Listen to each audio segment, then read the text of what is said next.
Why didn't you pick them at that time? If they were space, why didn't you? No, I mean, they were working, but I'm saying that what you guys have done is that instead of them allowing them to do the normal 8 hours or so, they divide them into two. Some come during the day, some come during the night. That's what I'm saying. Nothing has changed. No, that's what I'm saying. That changed. Maybe you are not getting the concept well.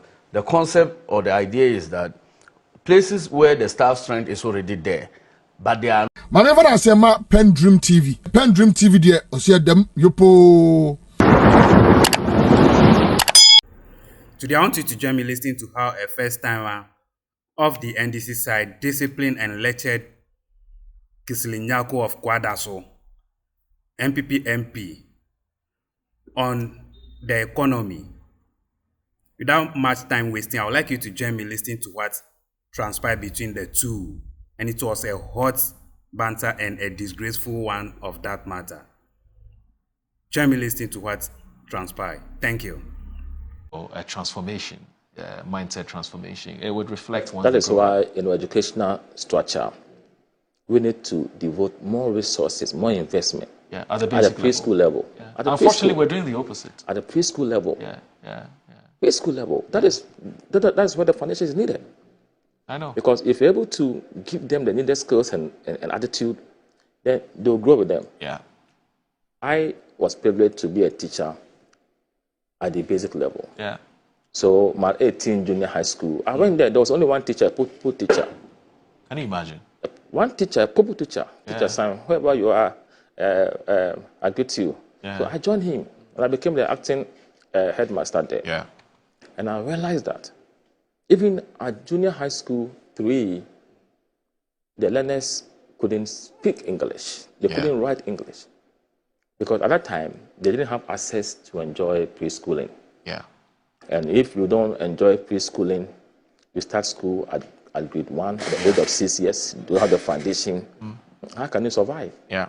So those in urban areas who have the opportunity to attend preschool, by the time they get to class 1, the basics are acquired by them, and learning becomes meaningful. But if you're struggling at class 1, when learning is meaningless to you, you cannot read, you cannot write. How can you build on? Yeah. It's difficult. Okay, so you need to strengthen preschool. Yeah. Okay, if you're able to do that, more resources there at the basic level, lower primary, upper primary, then building on it into the junior, the secondary level, that is the junior and secondary, Right. becomes a bit easy, and you will spend less resources there. All right. Also joining us for this morning's conversation, it's the MP for the people of Sa'anarogo. Yes, he's the man, Ataisa. He's a chartered accountant, and he's a very hard-working MP for the people there. They like him. Good morning, sir. Thanks for joining us. Good morning, and thank How are you. you? Oh, we are doing well. Small. You look good in your suit, though. Prof. This is actually the first time I've seen him wearing suit. Oh, I will. No, I mean, to me. It fits you. Oh, okay, thank you. Okay, so let me say good morning to Prof. I was just listening to him and learning more. Yeah. At least, in fact, I don't understand sometimes when our leaders, we travel outside the country and we see how things are done elsewhere. And the difficulty in us changing the mindset of our people towards patriotism and development of our nation. So I associate myself entirely with the submissions made by our humble prof here, and to say that we must as a country seek our development as a collective, irrespective of the field that you find yourself. Yeah. It is just attitudinal change that is not happening. That's why we still have Galamsey. Recently I was in Paris and we had a meeting with the United Nations Development Program. Okay. And what they showed us was that people don't even know in Africa that is bush burning also accounting to climate change. Yeah. And even human activities illegal mining and all those. People don't know the end effect. Like, they haven't felt it. People, yes, they can say Galamsey will cause this, but the person hasn't seen the end effect. So the causal effects relationship, people are not used to it. So I think that if, as a country, we orient ourselves to know that Ghana first, irrespective of where you are, you must always place the interests of the nation above that of your personal and short-term gains that you will make. So on that note, that's what I will also say about it. Okay. All right, so let's get to what we call, like, get to brass tacks. I was about to raise the issues about with GTech, which sort of aligns with what we just discussed earlier, but I think we'll skip that and look and go straight to Tor. Tomorrow Refinery, especially in these times. We know what's happening in the Middle East. Of course, there's been a bit of a ceasefire, but we don't know what's going to happen tomorrow. And we also know that the price of crude oil at international markets has surged. I think it's now about $85 per barrel. If you look at our 2025 budget, we actually pegged it at, we benchmarked it, I think, at 75 or so for the 2025 budget. So, of course, when the prices go up, government is happy. It's happy on one side, but it's also, unhappy on the other side, which is government rakes in more revenue, but then we get to pay more. Now, yesterday, the Tema Refinery management was before the Energy Committee to give them a state of... Wednesday, Sunday. It was on Sunday, right? It was on Sunday, yes, to give them the state of... to apprise of the state of the refinery. And we know what's the problems Tema Refinery has been through for a very long time. In fact, the last time we refined crude oil was in March 2021 or so. And what we've done in the last few years is that we've always had an IMC, Interim Management Committee, to oversee its affairs until, I think, the NDC came to power. And now, have, a permanent, so an MD. Of course, even though in an acting capacity. Now, the story here in today's daily guide says Tor targets October 2025 for restart. And the story is by Ernest Kofi-Addo, and it says the acting manager director of the Tema Refinery, Tor, Edmond Combat, has announced that the refinery is aiming to resume operations by October 2025. Mr. Combat made this known when officials of Tor appeared before the Parliamentary Committee on Energy to provide updates on the refinery's mandate and its work plan for the 2025 and ongoing operational challenges. In his presentation, the acting MD revealed that Tor is progressing with the upgrade of its gantry and terminal facilities, noting that management is committed to completing all ongoing projects initiated by the previous administration. According to him, the refinery also plans to address the significant debt burden, pursue financial restructuring, and invest in the retooling of its laboratory to enhance operational efficiency. Mr. Combat sees the opportunity to appeal to the committee for assistance in resolving some of the pressing challenges facing the refinery. These, he mentioned, include the restructuring of Tor debts with the ESTLA receivables, converting government debts into equity, reinstating Tor's share of the ESTLA levy, allowing Tor to participate in the primary distribution margin, and also securing representation on the Lacan Committee. Now, chairman of the committee and member of Parliament for Whole West, Emmanuel Kwesi-Bedzah, who presided over the meeting, emphasized that the engagement was part of the committee's oversight responsibilities over agencies and the Ministry of Energy and Green Transition. And that's it. But there's another aspect of the story which was not captured by the daily guide, where it talks about Tor's indebtedness, which is now ballooned to about $517 million US. Now, for me, the question is this: that we've been paying Tor debt recovery levy from 2003. So I am struggling to reconcile a situation we've been paying this levy, and yet the debts keep going up. And I've been looking for answers to this. I don't know whether, Atais, have you been able to find those answers? Not really. Because it's difficult to understand, isn't it? Yes, because like you indicated, this idea of making Tor to operate in full capacity, the argument started way back from 2003 or 4. So at that time, the objective was to make sure that we purge Tor off the crisis that they were facing as a result of ballooning debt. So the levy, when it came first, was to address those fiscal liquidity challenges in that sector. So fast forward in 2025, we are still talking about Tema oil refinery debt. Okay. Now, if you look at the source of the debt, in fact, that was even the debt as at the end of 2024, $517 million US dollars. Part of those things has to do with suppliers' credit, because the idea of a refinery simply means that you must have the crude first before you can refine. So Tor was unable to pay some of its creditors for the supply of crude that they give to Tor. Then operational losses. Moro, it will interest you to know that I have visited Tor. They have obsolete machines. We must admit that.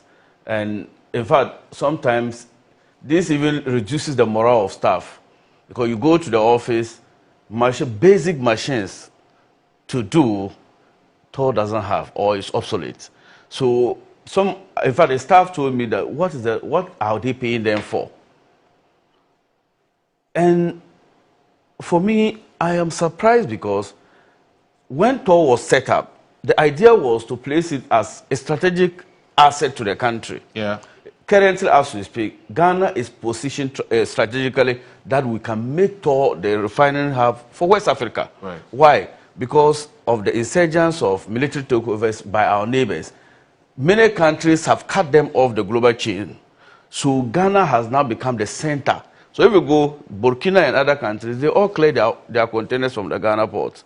What it means is that Tor, if it is well functioning, simply means that we can be able to even source revenue from the export of refined oil. We did it with electricity. I remember Akusumbo and other power sources were able to sell power to neighboring countries. So how come several investments and even tax or levies have been imposed to make sure that Tor works to its capacity? But Combat, I know him very well. He was my SRC president in Lagos. Oh, okay. Yes. You were both on campus at the yes. same time. Okay. So, and one thing that you cannot take away from him is commitment to duty. He was an SRC president. And so for me, I don't have any doubt that he will perform. Suffice to say that because of policy incoherence and inconsistency by successive government, we haven't done one agenda towards recovery of our national asset like Tor. President Kufuor had a different approach to how to deal with the issues of Tor. President Atamils had a different approach. President Mahama had a different approach, and then President Akufo-Addo. So because of that lack of consistency in policy, that this is how we want to make sure Tor operational, that is why we are always here. You get the point? Yeah. And look, I was telling somebody that competition is also killing Tor. Why am I saying that? If you look at energy distribution to consumers, it's only ECG that does it. So there's no threat. But Tor, you have BDCs that import. Tor, exactly. Netco. So Netco and Tor, they are the people controlling the end user distribution. So the issue is that if you know BDCs that import. You mean Netco and ECG? Yes. If you know BDCs that import crude or refined at a cheaper rate to the consumer, and Tor, when Tor is producing even at 45,000 barrels a day, the cost of producing in Tor is higher than the refined oil imported by the BDCs. You mean it is cheaper? It's cheaper to import fuel into this country than bringing the raw product and giving it to Tor to refine. But that doesn't make sense. It doesn't make sense. It doesn't make sense. What is it that is accounting for the high cost of refining? It is just because of operational inefficiency. Okay. The last time we discussed ECG, I told you that the problem of ECG is not funding. Right. It's just inefficiencies. Right. Because they have admitted time without number that they lose about 30 to 42% during distribution.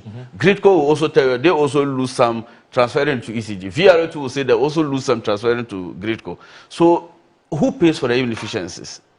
It's a consumer.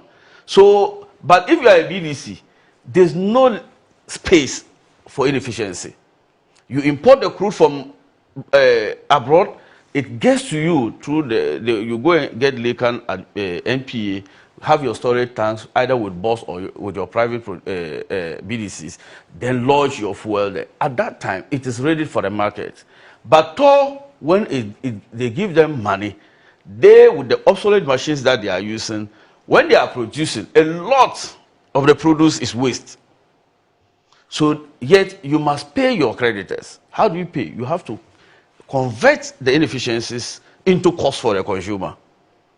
But I don't. When you say a lot of the things that are produced, you know, after the main product, which is fuel, yes, is refined, goes to waste. I don't understand, because there are byproducts like kerosene, you know, bitumen. No. And then, oh, I don't know. That's not what. That's not what you're talking about. Okay. So when they say operational inefficiencies, okay, it means that in the process of the production, yes, you are unable to achieve the maximum benefit the country can get as compared to what other competitors can do. Okay. It's just like a business like Vodafone, MTN, all those things. They are competitors. Some do things because of economies of scale at lower rates than others. So I'm just saying that people feel that it is cheaper to import refined fossil fuel than that of our national refinery. So government regulatory policies to make sure that we increase the production capacity of Tor so that BDCs can even pick it from Tor onto the market. Right. That is the only way we can be nationalistic in mind about this whole idea. Look, we must inject private capital also into Tor. I am not one of the people that believe that everything must be done by government. I'm not one of them, because we have examples of government institutions that are doing well, of course. However, we also have a lot of government institutions and state enterprises that are not doing well. 32 billion debt at Cocoa Board. It doesn't make sense. We have ECG, 68 billion. In fact, the receivables owed on ECG alone for this year is $42 billion Ghana cedis receivables.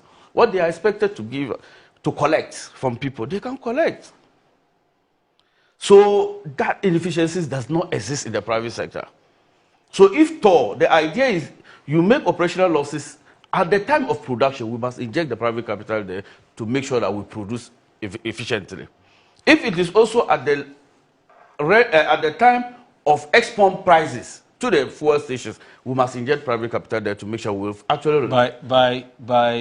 By injecting private capital, you're asking that we divest it. Exactly. But this matter has come. I mean, this card has been on the table for a very long time. I agree. We've debated it every time.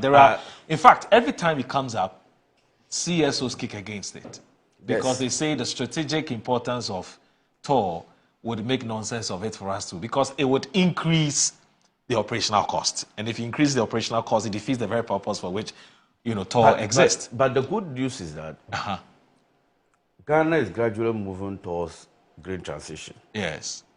So even the over-reliance on the whole idea of fossil fuel will come down. Right. That's number one. Right. Number two, but that's in the medium to long term. Yes, that's what I'm saying. Number two, yes, we have existing best practices in Africa and beyond. Right. How is Dangote doing his refinery in Nigeria? So when people tell me that it is difficult or it increased cost of production, like I earlier said, it is as a result of private operational inefficiency. And we know from time immemorial that private participation in any government sector always yields positive returns. So I'm not saying we must privatize the idea of Tor. I'm saying that even doing it in the form of PPP is not bad for me. And in the domestic debt exchange program, the 570 million, I wanted to just give the distinction. It does not necessarily mean that operational losses and cost to Tor is about $570 million. The DDEP2 accounted for this increase because all government subventions to Tor or government money to Tor for operational purposes, the IMF insisted that we must convert all government allocations to Tor as part of the debt of Tor. Right. Because the idea was to make sure that we win off all state enterprises debt from the central government, so that those SOEs will take it on their own balance sheet and find ways of resolving those debt issues. So if you go to ECG, that's why we were able to report 32 billion in cocoa sector, that's cocoa board. We reported 68 billion at ECG. The reason was that the IMF insisted that all those state enterprises must absorb all government grants as a liability on their books, so that now TOR is expected to look for $570 million to pay back to government and other creditors who have supplied crude oil. And the question is, where are they going to raise that capital? Exactly, because if you look at even TOR cash flow, it's nothing to write home about. In fact, there was this conversation in 2023 about setting up a refinery, a private refinery in Takoradi or something like that. Because that time, TOR had existed for 2 consecutive years without even producing one. True. So if you look at their cash flow position, it is not healthy to even secure foreign funding. That is why government always serves as guarantor to make sure that because of credibility of government and other benefits, investors will be happy to make sure that they resolve the issues of TOR. But the issue we always ask, at what cost to the citizens? So I am happy particularly because Edmond Combat had worked there before under Nyarko. So this is not somebody who is novice in the area. He is somebody who understands the job. In fact, when he was made the deputy, I was like, what? I wanted him to be the main one because I know what he can do. And finally, when we saw that he was reassigned to the position of MD. So this is not something that we, as a country, we should pride ourselves with.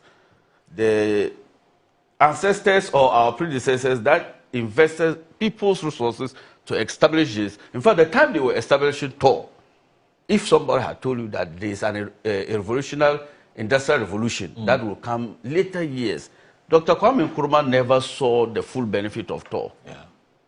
So wherever he is, he will not be pleased with some of these performances we are getting. Especially recently, the performance of most state-owned enterprises have not been inspiring.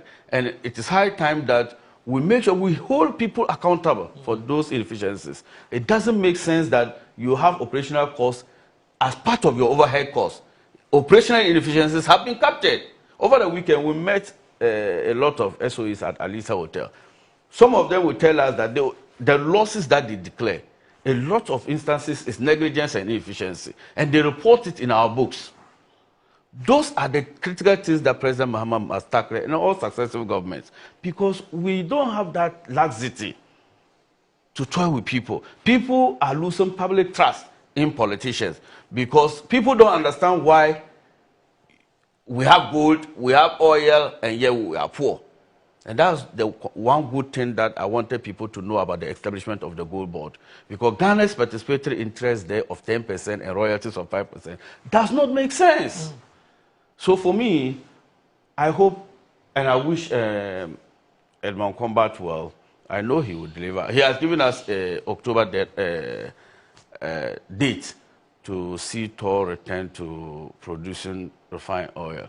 And I'll be happy if we get to that stage. We'll all be rejoicing, because even the drivers of the exchange instability was because of BDCs. Because Bank of Ghana, the bulk of the forex market is controlled by BDCs, because they import a lot of crude. So if we can make TOR produce at a competitive price like the way it is done abroad, it means that BDCs do no longer need to rely on the dollar or the pounds or something to import. All we need to do is that go with your CD and get it from TOR, and then the price of oil will come down. Prof has just made a very critical issue. That is why I am happy about this discussion, because as we speak right now, there is a war.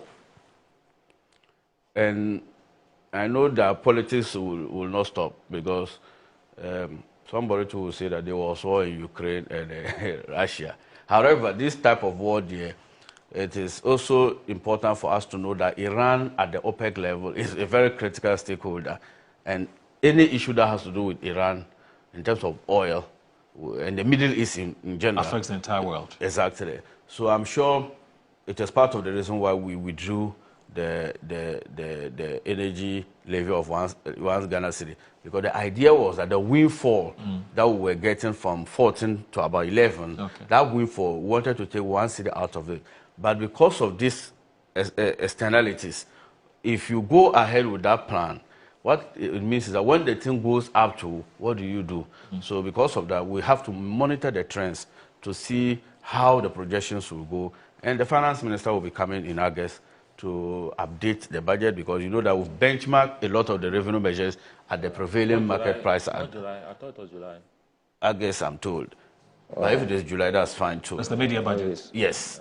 Because like a lot of the benchmark prices have changed. So we need to deal with them and make sure that the national economy is also thrown out. You get it? We had just come, we benefited a lot of things. You can see S&P ratings and then other Fitch and all those people. As we speak, government is raking in $10 more. Exactly. In addition to what they had. Exactly. They had benchmarked. So, yes. So we need to revise the whole thing and also incorporate the demands of the striking. Because the thing is, budgets are made based on certain assumptions. Exactly. So if those assumptions are no longer hold, economy will ceteris paribus, all other things being equal, so that ceteris paribus. Yes. Anyway, so I've been looking at Prof. Before you come in, I've been looking at the reasons that the management of TOR has been giving as to why we've racked up this debt. You know, and you say it says that in an engagement with the Parliamentary Select Committee on Energy at Senchi. So you're absolutely right about the Sunday meeting. Mr. Komba said the debt was triggered by trade debts, third parties, and also legacy debts where crude was supplied but it was not paid. Not paid for. Right? Now, there were times that the Ministry of Finance in the past had given some funds, and I'm quoting Combat himself based on what this particular online portal has written. Is that there were times that the Ministry of Finance in the past had given some funds to TOR. Yeah. And some of it, for example, was grants. And then when they entered into an agreement with IMF, the IMF asked them to reclassify it as debt. You made mention of that, that let it sit on your books. Yes. Don't add it to public debt. And it says, so those things have accumulated to that amount of money. And I think that the last time TOR traded, some of the trades were not hedged. Okay, so once it goes up, you're affected. It comes down, you're affected. Whereas if you had hedged, there's some level of consistency. Now, it says that Mr. Combat and officials of TOR had appeared before the 17-member committee chaired by Emmanuel Bejira to brief them on the program and work plan of TOR this year, as well as the challenges it faces. I'm one of those who really would want to have a look at the work plan. I want to know how we do not get back into this situation we find ourselves in. What really is the plan? What's the strategy? Perhaps Combat is your friend, eh? Yes, we can easily get the work plan. Yeah, we'll get in touch with him. Once they met the parliamentaries... he used to be a friend, but now he's not. I don't know. These days, well, I'll look for him. I'll look for him and try to get a work plan. Yes. We need to get it. Ghanaians need to share in that work plan so we can all monitor and track how things are going. So that we don't get back here again. So let me just finish with this. And it says that... Mr. Combat said there was a lot of exposure which led to the current debt of TOR ballooning. But we're here to make sure that is stopped. You know what I said earlier? That is stopped and it is not repeated again. And he told the committee that President John Dramani Mohammed's agenda had been to revive the economy. He said one of the things that the president had been talking about was to revamp the TOR. He said since 2019, the residue fluid catalytic cracking, this thing, we've heard it, it's always been idle, had not been operated. And since 2021, or had not operated since 2021, the crude distillation unit had also not run. As a new management of TOR, he said the first thing that they did was to assess the plant to determine its readiness and the possibility of bringing it back. After assessing the plant, we realized that the plant was in good shape and that with a few technical works, we could get the plant back, and that is what we have been seriously working on. He pointed out that the refinery plant had been out of shape as a result of debts that had accumulated over the years. We had tried to revalidate, some of the debt, do renegotiation and reconciliation. As a result, we have worked on it, and some of the numbers are coming down, and at the appropriate time, we will ensure that the figures are out. And it says, with the refinery not audited its financial accounts for the past 6 years, since 2019, TOR had not had an audited account And one of the things that we decided to do was to focus on that and bring external auditors. How? But Charlie, but this country, you're running such a strategic institution like TOR. You're not even auditing TOR's account. In fact, they don't even go to PPA for approval for their procurement. That's the truth. You know this too for a fact? Yes, for a fact. Charlie. So everybody in Ghana thinks TOR is not working. To tell the authorities of the refinery around, the set steps had been taken to change management by reorienting the staff to refocus them on performances, to retool them, and blah blah blah. It's a very long, story. But somebody has sent me a message, and this person said he's been following what's been happening at TOR, and so he says, Moro, do you know that? They said government has been collecting the TOR debt, but not giving it to TOR for the longest time. That's what's been happening. So that the TOR debt recovery levy, we collect it from everybody, but we don't give it to TOR. We use it for something else, right? Now, it says this year too, all the levies collected has not been given to TOR. And it says the refinery has not audited its accounts for the past 6 years. Mm-hmm. It is not true that it is cheaper to import finished products than refine it, what you said earlier. Yes. And they said the BDCs, as we speak, owe a lot to their international credit. To the international credit. I think the person was an international creditor. So international credit, I'm sure it's creditors. But, so, this person is the person placed in this space, the oil and gas space, and he says that, look, it is not true. It is more expensive to refine crude oil here than to import the finished product. It is. Really? I saw I don't want to go too much into it, but I saw the cash flow presentation that was made. Okay. And then with our African average, and we know how much it costs to produce 1 barrel of crude oil into refined oil in Africa. Okay. We know the average in dollars, and Ghana was almost even number 8 highest. We're part of the 8 countries with the highest production rate. And then when you look at the African average as compared to that of Europe and Asia and other continents, in fact, Africa one is higher than all of them. Okay. So it is better. And you know what? Maybe they don't. He didn't avert his mind to is that the Bank of Ghana provides a hedge spot rate for the BDCs to import and bring. Yes. So all these taxes components that we always talk about, once we have a stable exchange rate, if it comes, whether you produce locally or not, those tax and levies are all imposed on refined oil. Right. But the truth of the matter is that the cost of production, the cost is so expensive. It's expensive. He should know that economics of scale will always tell you that when you are efficient and your organization is that large, production cost comes down. As we speak, who pays for the inefficiencies during production? Who pays for that? The truth of the matter is that TOR is not being audited or doesn't have an audit account because operational capacity is zero. They don't produce anything. So what do they want them to? But the problem I also have is that budget has always been extended to them. So what's the use of the budget? I was fortunate to be part of a discussion at the Finance Committee where we requested for audited financial accounts. Even for 2023, they told us that it wasn't ready. They haven't been audited. So for me, this is also part of the reforms that I want to see, to make sure that we increase transparency and accountability at that level so that Ghanaians will see the real effect of their expenditure and make sure that monies are not just thrown into companies that do not bring results for us. Okay. All right. So Kofi Kapito has been monitoring the program and he has he's expressed some very interesting thoughts. Let me read that to you. He says that, good morning, Moro. My issue, you know Kofi Kapito, Consumer Protection Agency. He says that my issue is we started paying TOR recovery debt and it's now called legacy debt. Legacy debt. What I want to know is, how much is the total amount? Now, Kofi, so Edmond Combat, right? That's his full name, isn't it? Edmond Combat, who's the acting MD for TOR, tells us it's $517 million US, but it's still being audited. Yes. Yes, it's been audited. So the figures could either go up or come down. Okay. So you would have to wait for us to get the figures. But it says that how much of it have we paid so far? We haven't paid anything. And how long is it going to take us to finish paying? That I want to know. We all want to know how long is it going to take us for us to finish paying.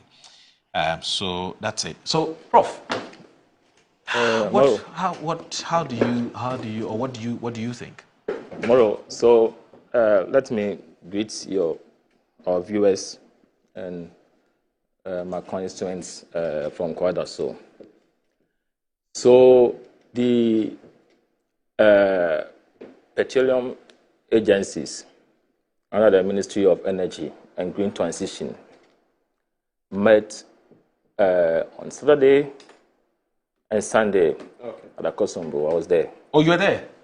Oh, okay. I'm on the Energy Committee. Oh, you are part of the Energy Committee? Yeah, so... Isn't it interesting? The man is here. So... Yeah. So when... I mean, after... In the morning of on Sunday... Okay. We met with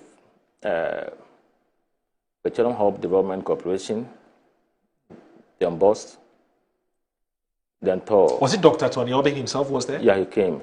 He came. And the boss guy, Afeji, some young guy. It's called Afeji Awono. Yeah, I'm told. That's Professor Awono's son. Yeah. Yes. So when boss was about completing, I left. So by the time I came back, Tor was about finishing. Okay. So Edmond Combat, and I saw the figures. So for me, the story at Tor is a sorry one. The $517 million debt as captured at the end of the 2024 financial year was not surprising to me, knowing the issues at all over the years. But what he also did say was that they decided to do some reconciliations, renegotiations, and validations. And as at end June this year, the debt of $517 million US dollars, yeah, had reduced to $440 million. And that the validation is still ongoing. And they are hoping that they should be able to make some further gains in there.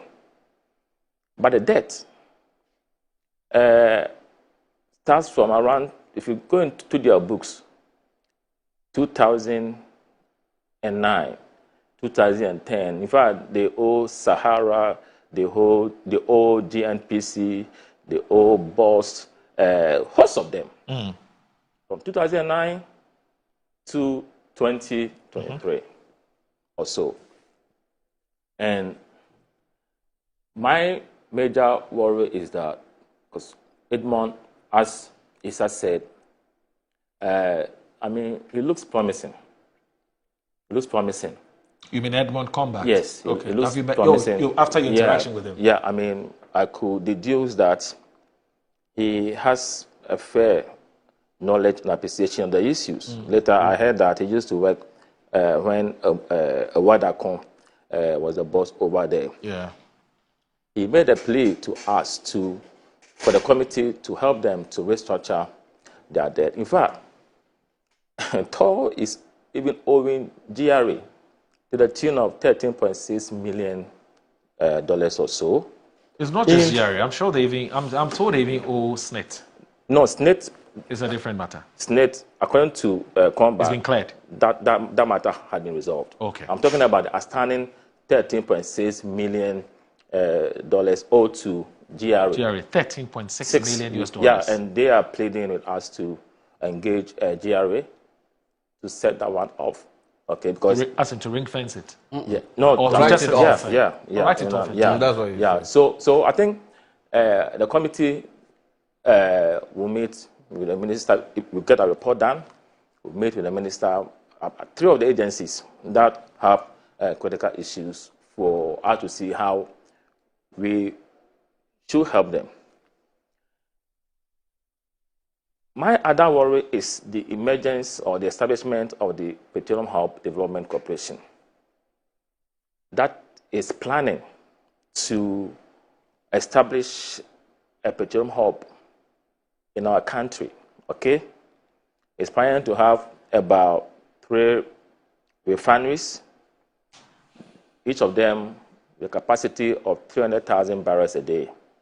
So if you're able to get all these 3 on course, then we are talking about 900,000 barrels per day. You mean the petroleum hub? Yeah. Is planning on building an oil refinery? It's a petroleum hub. Yes. That is their plan. That's the Yes. objective. Yes. And as part of their plans, they are supposed to have 3 refineries in this country, Yes.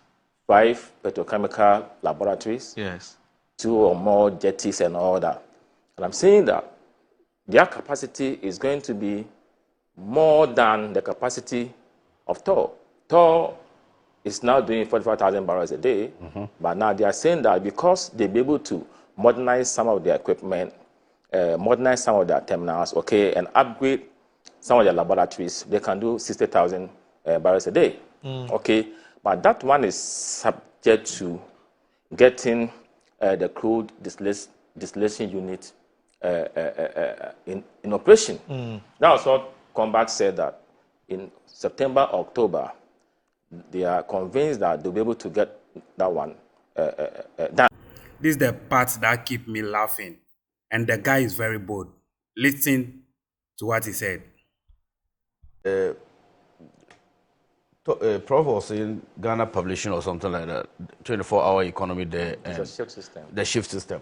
I think if you look at most of the institutions, the total staff strength is high to the extent that some people don't even have, with the existing arrangement we have in Ghana now, they don't even have space for them to work. I know many institutions. But GPC that I cited, I was there, so they had space to work. That one there. Why didn't you pick them at that time?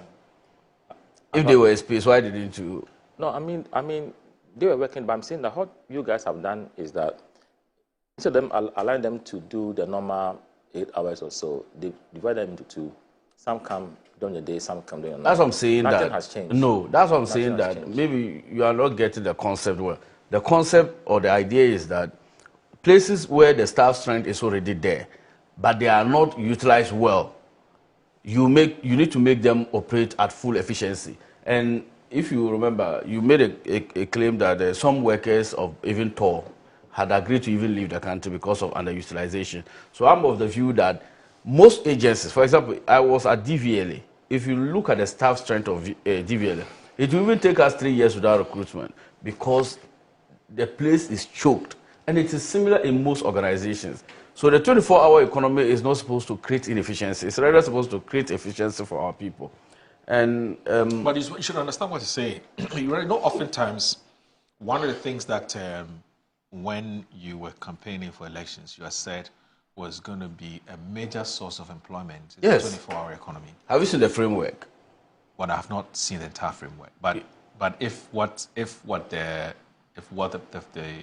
the candidate at the time and all your spokespersons have said at the time was anything to go by, I mean, job creation is at the heart of the 24-hour economy. And we will. So that's where he's coming from. And he's saying that if you go to a place like, say, Ghana Publishing Company Limited, and you have a situation where there has not been even one addition to the staff strength, and yet you're running a 24-hour economy. So where's the job creation? That's where he's coming no, from. Prof. But one thing you should know is that the job creation and other benefits of the policy is an outcome. It's not the event itself. Yes. The 24-hour economy must lead to something. Yes. And as we speak now, we haven't finished the draft. And in fact, 2 days ago, the presidency 28 pages document on the framework towards the implementation.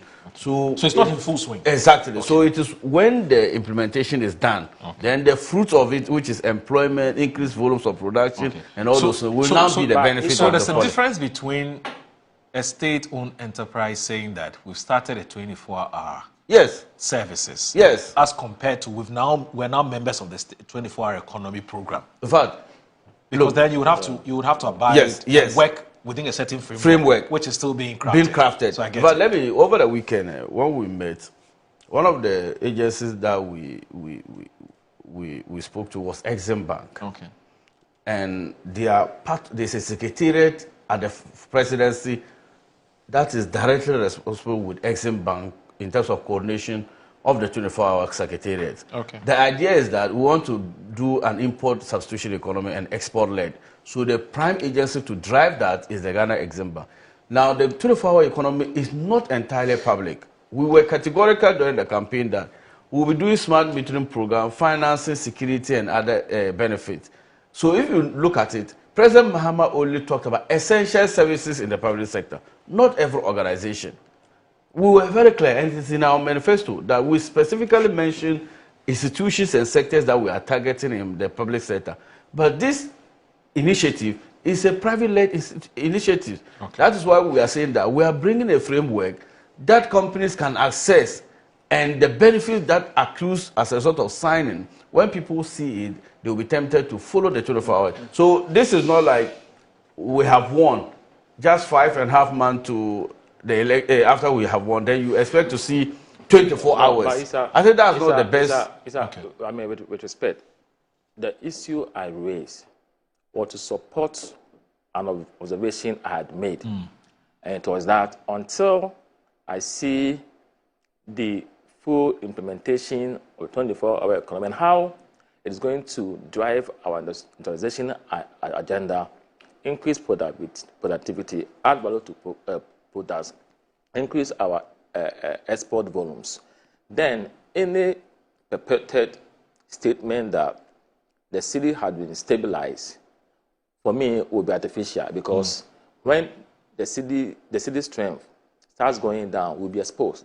So there's no need to, because I know that the policy has not been fully implemented, but I'm saying that I want to see it fruits for me to be convinced that the trajectory that we are experiencing was as a result of a strong industrialized base economy. Okay, so you don't need to. I also know that the Minister for Local Government, Chief Tensi and Religious Affairs, has indicated that they are going to embark upon 24-hour market. Model markets. Market, you know what I mean? But you've not seen how it's going to be done and the jobs. No, have you been speaking with the assembly? Okay.